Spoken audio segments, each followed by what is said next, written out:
For any country, it's always an honour to host a major sporting event. However, it's not just about the prestige of staging a world event, it's also about finding the next big star and keeping the legacy of the sport alive. We had the Olympics in 2012 in London. They were a fantastic success. But there's now people saying, well, where's the legacy? Where's the participation legacy? We had the Commonwealth Games here in 2014, and the same questions are being asked, but we know that already badminton has already had a kick from the Commonwealth Games in 2014, and we are determined to max out the opportunity. When Badminton Scotland was handed the privilege of hosting the 2017 Total BWF World Championships, the governing body hoped that the premier badminton event would ignite the passion for the sport among the Scots and inspire the next batch of shuttlers in becoming the country's future pride and joy. In 1997, when we staged the first World Championships, a young Susan Eggle staff came along to watch for the very first time. She was so inspired that she decided there and then that she wanted to play badminton.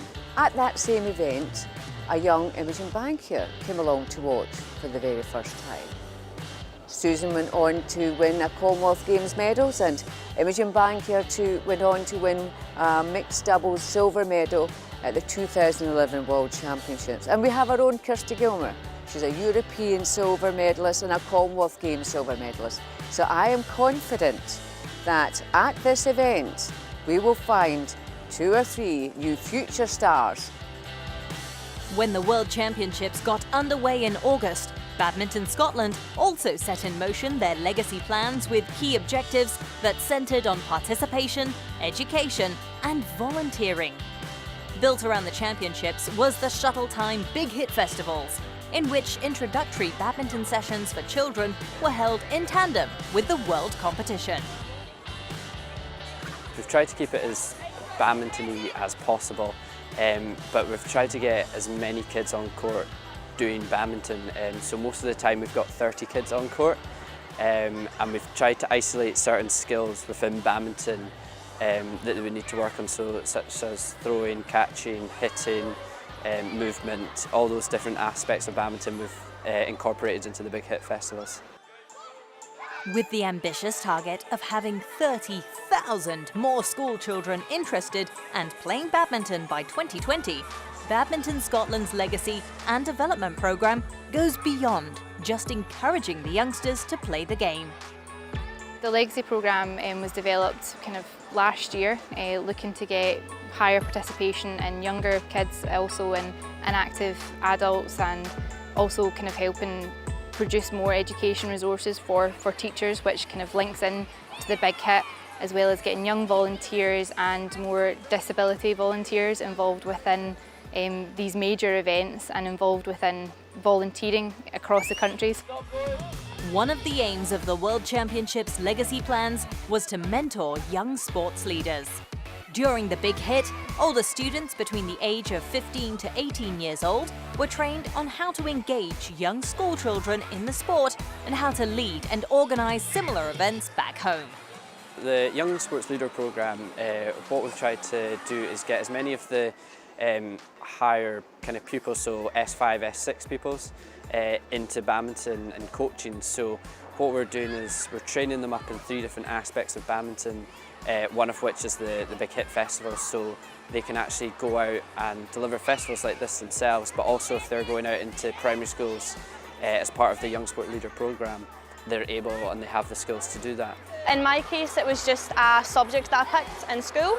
It's called Sports Leaders, and basically we just get opportunities like this that we obviously take part in, volunteering and stuff, and we come out here and help kids. Well, I think it brings so much joy and obviously experience. You meet new people, you become so much more confident doing this. So it's just fun. Another part of the legacy programme was the career-long professional learning sessions for teachers who had accompanied the students to the Big Hit event. The course educates teachers on ways to incorporate the sport in their school curriculum. CLPL is for the primary school teachers themselves, and they actually get to see how it actually runs themselves and ask any questions by our superb sort of CLPL staff who are on hand all day to kind of answer any questions. And the teachers are really responsive to that because they can actually see how badminton can be played on a one-court hall, because most of the time in our primary schools we don't have 4 courts, so it's basically what can a teacher do with 30 pupils on one court and still do badminton at a high level. So. We've used badminton as the basis for it, but what we're getting from teachers and what we planned ourselves was that a lot of the activities the children are doing are really transferable to all sports. So whether it's about balance, coordination, about footwork, about strength, yes, we're relating it to badminton, but it's something that children need in every sport they're going to do.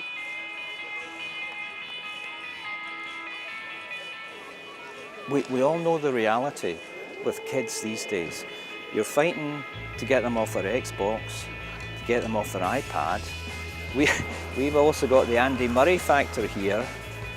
We all love you, Andy, but you're stealing our kids. We want them to get the badminton bug, and everyone who's played badminton knows there is no cure for the badminton bug. Once you've got it for life. So that's what we want to give these kids. Badminton may not be the #1 sport in Scotland, but the enthusiasm for the racket sport in the country is second to none. And the people behind the team are driven in ensuring that their passion will leave a lasting legacy.